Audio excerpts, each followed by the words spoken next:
Marcelo Lizaraga for the invitation. And I'm going to speak about resurfacing. Why is it good?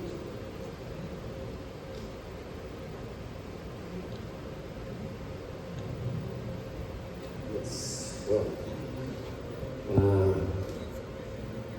I have no conflict of interest. And this morning, Daniel Barry asked Rosa and Maurice Uganda pointed at me. I don't know how many of you are used with it, but we published a paper in 2020 with 11,382 patients below 50 years old, and we proved that the survival of resurfacing for young patients is 90% at 20 years. So it's a very good statistic, it's a very good option for patients, for young patients. So the survival rate is incomparable to any type of hip arthroplasty. Besides a total hip replacement where you cut the femoral neck, you have all these problems. This by Mayo Clinic, 7.7% prosthetic fracture by 20 years, thigh pain and all this problem. While hip resurfacing is 10 times more stable, you have no thigh pain and allow to play impactful sports. Also gives you a better gauge, better prosthetic fracture. And one thing that we found out that it lowers your 10-year mortality rate by 25%. This is in the literature. So it's more durable than any type of total hip arthroplasty, except for ceramic or ceramic.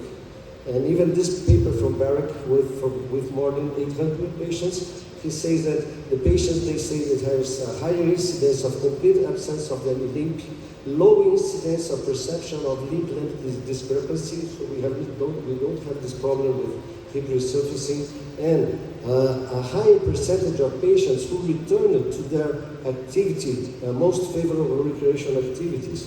So, hip resurfacing starts at 101 years ago, right? And even John Charlie tried to do hip resurfacing, but he was using Teflon, wasn't a good material. It wasn't until 1991 when McNeil developed the cementless acetabulum component, and together with Amstutz in the United States, McNeil was in Birmingham. So they started, this was the new era of metal resurfacing with good materials. So when conservative measures cannot solve the problem, why do you discard so much bone? You need to save the bone stock for future, since we know every prosthesis is temporary.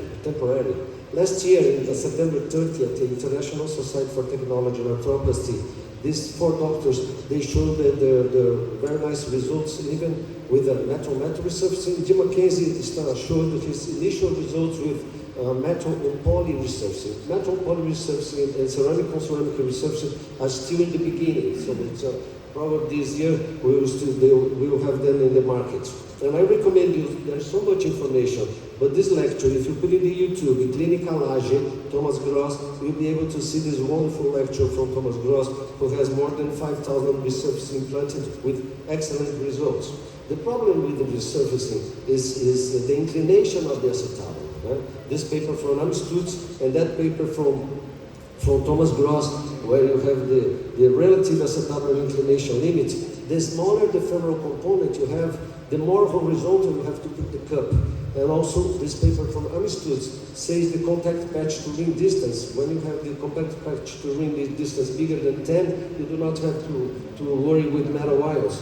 And Kundesmet was the first one to elucidate this problem of metallosis. Like we see in this picture, this acetabulum is too high, too steep, and will give a problem, as we'll see. It's formation of wire. So what can we do with this Brazilian Olympic gymnastic? He's from the Brazilian Olympic gymnastic. He's only 22 years old, has a sequela of purchase in his left hip, and I did resurfacing, so he will be able to compete again for the gymnastic artistics. So it's very stable prosthesis, a very good option for necrosis. And patients like this, for example, on the left bottom, you see a professor of yoga. She lives with that. She has a resurfacing. Or either this professional dance teacher, Brazilian tango champion, and even this ex-professional jiu-jitsu teacher.